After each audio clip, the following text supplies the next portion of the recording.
Good day, viewers and subscribers. Welcome back to my channel. This is Girls Connection, the World Connection. Please remember to subscribe, like, and share. Also, click the notification bell to receive daily news updates locally and internationally.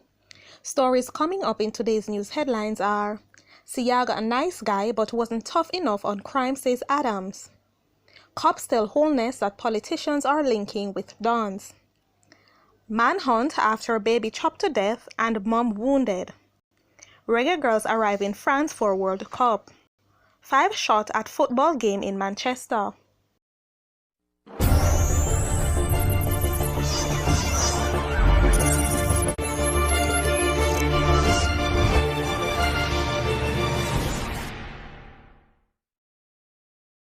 Seaga, a nice guy but wasn't tough enough on crime, says Renito Adams. A former senior superintendent of police and security expert Renito Adams could have had a drink with former Prime Minister and West Kingston Member of Parliament Edward Seaga before he died on Tuesday. He would have treasured the moment. Though maintaining that he highly respects Seaga, their relationship over many years was rocky, as Adams' role as a policeman clashed with Seaga's duties as a politician.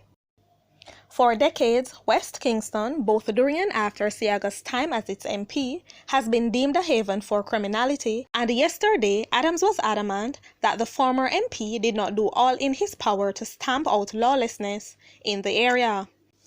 Adams recalled a 2001 incident in which he, as the head of the now defunct Crime Management Unit, along with the members of his team, came under sustained heavy gunfire for hours from gunmen from the Tivoli Gardens, pinning down the cops inside a high-rising building.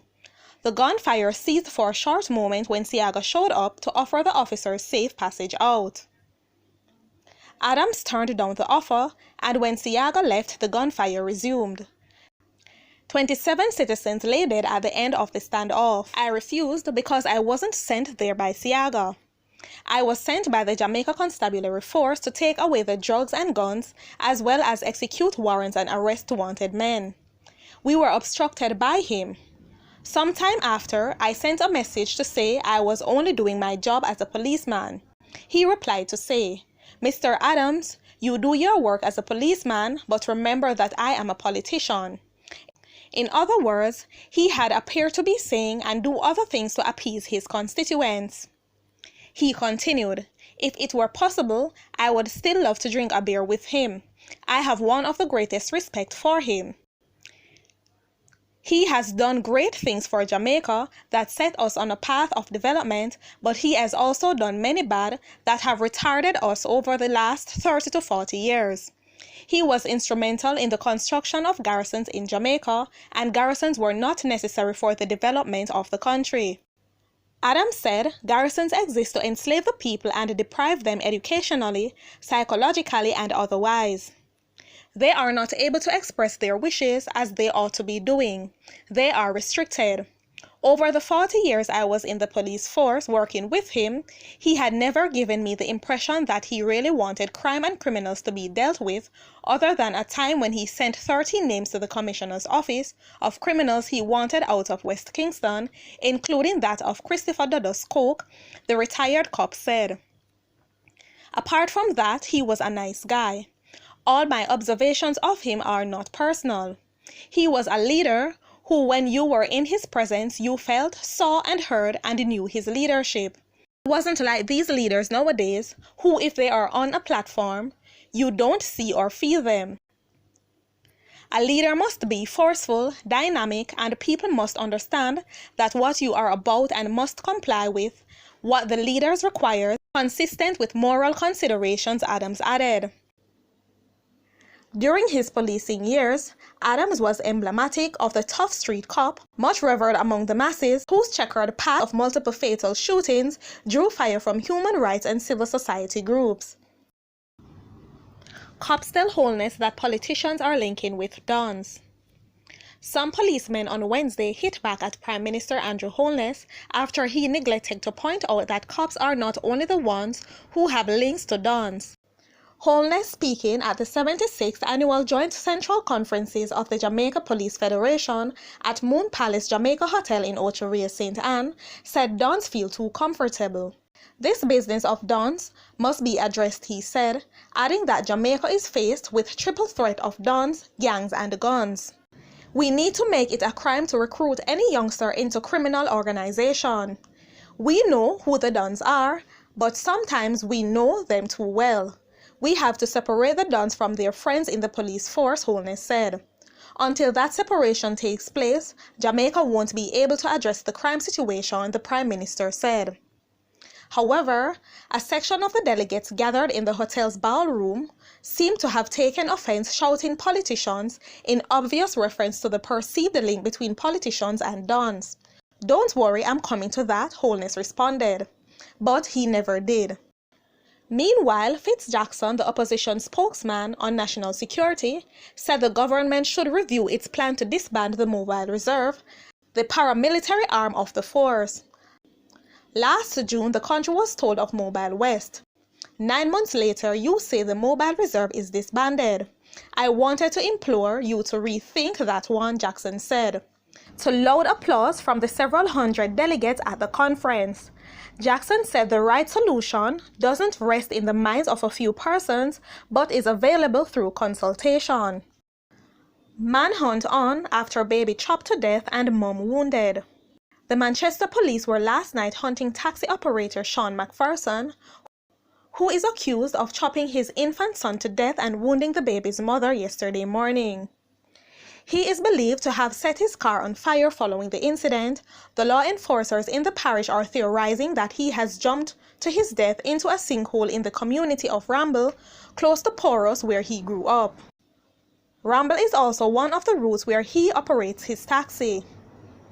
Head of the Manchester Police Superintendent David White said that yesterday a team from Jamaica Fire Brigade went to the sinkhole to see what they could uncover, but they were not successful because they needed additional support.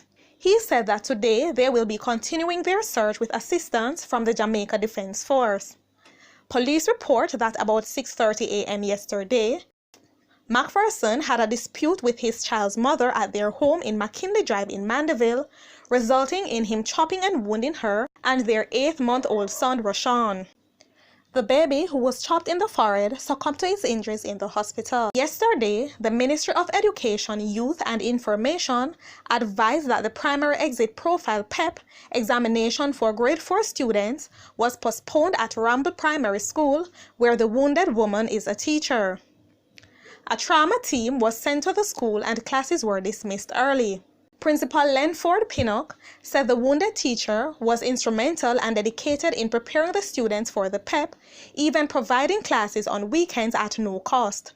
She underwent surgery and was still in hospital up to last evening. Pinnock said late yesterday that the trauma team should be back in the school today, but he was also still awaiting guidance from the ministry to say when the students would be sitting the PEP examination. Described the accused man as quiet and friendly. He said the news was heartbreaking for the community. Residents of Ramble say that everyone is afraid of the sinkhole in which it is being speculated that McPherson might have ended his life. White said that the police are still uncertain about what caused the dispute between the couple. 5 shot at football game in Manchester. The Manchester police are probing the shooting of 5 persons, 4 of them students, in the community of Bethel Street in New Green last evening. They were among a crowd at a football game. It is reported that about 6 p.m. a car drove up and 3 men armed with guns exited the vehicle. They opened fire at the crowd. When the shooting ended, 5 persons were found suffering from gunshot wounds.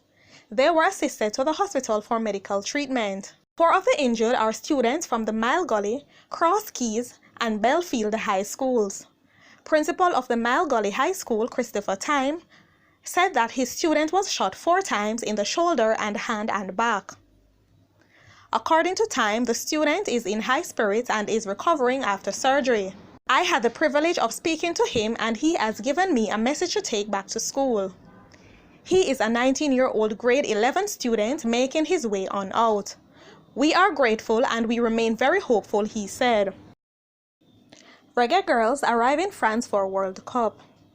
Jamaica's delegation of the FIFA Women's World Cup is now in France. The 39-member delegation, which comprises 16 officials and 23 players, is currently in Lyon. Girls are scheduled to have 2 training sessions per day at the Lyon Olympic Stadium beginning on Saturday. The current schedule has the team going to Paris on June 4 and then to Grenoble on June 5th, where the game against Brazil will be played on June 9. The delegation arrived in France 3 days after the Reggae Girls wrapped up their preparations by going down 3-2 against Scotland in the United Kingdom in front of a record home crowd of 18,555. Jamaica will be the lowest ranked side in France. It was the first defeat in 7 games for Jamaica, ranked 33 places below Scotland in 53rd. Jamaica's Reggae Girls are in Group C of the Women's World Cup with 10th ranked Brazil, 6th ranked Australia, and Italy ranked at 15th. The Reggae Girls will begin their World Cup campaign on June 9 against 2007 Women's World Cup runner-ups Brazil at the Stade des Alpes in Grenoble. The Reggae Girls will return to action on June 14 at the Stade Auguste de Lan in Reims, where they will square off against Italy. The Jamaicans will then round out their group stage action 4 days later on June 18 against Australia, once again at the Stade des Alpes in Grenoble. The historic qualification to the 2019 FIFA World Cup follows the success of the men's squad, which participated in the World Cup for the first time in 1998.